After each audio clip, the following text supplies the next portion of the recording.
Splendid Park proved to be anything but for the Eagles on Saturday, who battled not only the elements, but a powerful West Perth outfit who delivered an emphatic performance to run away 78-point victors.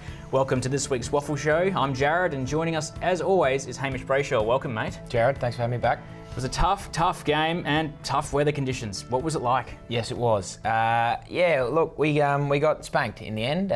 Not our greatest performance, but yeah, the weather was also not great, blowing the dog off a chain up in Yanchep. Yeah, 78 points, not our greatest performance, but plenty to learn off, plenty to improve going into next week. The boys all got together after the game with Praddy and yourself. What was some of the messaging and what did you guys talk about after the game? Yeah, I mean, we didn't lie down was the big message from Praddy. The way we fought it out, the way we sort of didn't give up until the final siren, that's the big takeaway for us going into next week. And two of our big boys, Bailey and Jamo, they're coming back from some fairly long-term injury layoffs. How have you seen their integration to the team and outlook? Yeah, it was really good to see those boys get a run. They got their hands on the footy a little bit, jumping well in the ruck, and they're going to be really big for us this year going forward. So it was good to see them back out on the park injury-free, and hopefully it can stay that way. There were 6 goals for West Coast for the match compared to the 19 for West Perth. We only had single goal kickers, Langdon, True, Feeney, Nitschke, Rebelliard and Hansen, but it was a big day for disposals. 36 to Ainsworth and 10 marks, we'll talk about him shortly. 26 to Alex Witheredon and Lennon Marlin, 21 to Luke Edwards and Harry Sinclair. But it's time for the captain's calls. Hamish, first off the rank, we got to talk about Bubba Ainsworth. That was a great game. You must have been impressed. Yeah, I was. He was really impressive. 36 touches, 10 marks. He just finds the footy. He's super fit, gets to all the contests, and the way he can put his body on the line for a small bloke is really impressive. And you say a small bloke. After a few years in the AFL system, he's starting to finally look more comfortable in his body. Yeah, he is. 70-something kilos dripping wet, young Bubba. But no, really finds the footy. He's confident in the way he goes about it, hard as, and yeah, he's going to be really important for us, I think, this year. And next up is a new Eagle on the squad, Alex Witheredon. Do you think that's probably his best game he's played in Eagles colours?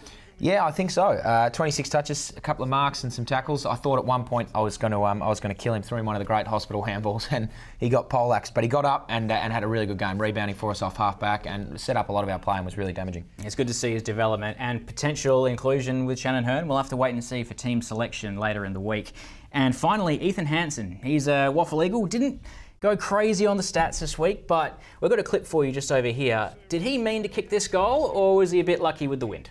Well, yeah, as you see, he's had one step and sort of kicked it from 60 metres, and it's had one bounce and gone in. I don't know if he meant to kick it, but you know, you take the rub of the bounce either way. He's a young sort of player. He's really exciting, and yeah, hopefully a few more things like that will go his way this year. Either way, we're going to take that goal any day of the week. Now it's time for Drop the Hammer. Tell us, Hamish, what stood out to you on the day?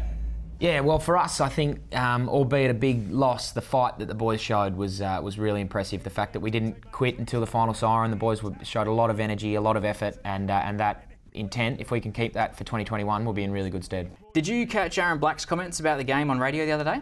Yeah, I did. First of all, congratulations to Aaron Black. 200 games for West Perth is a very good effort and well deserved. But yeah, I did. The boys pulled up pretty sore, he said, so that's testament to the way we fought it out and made it a hard contest, albeit a 78-point loss.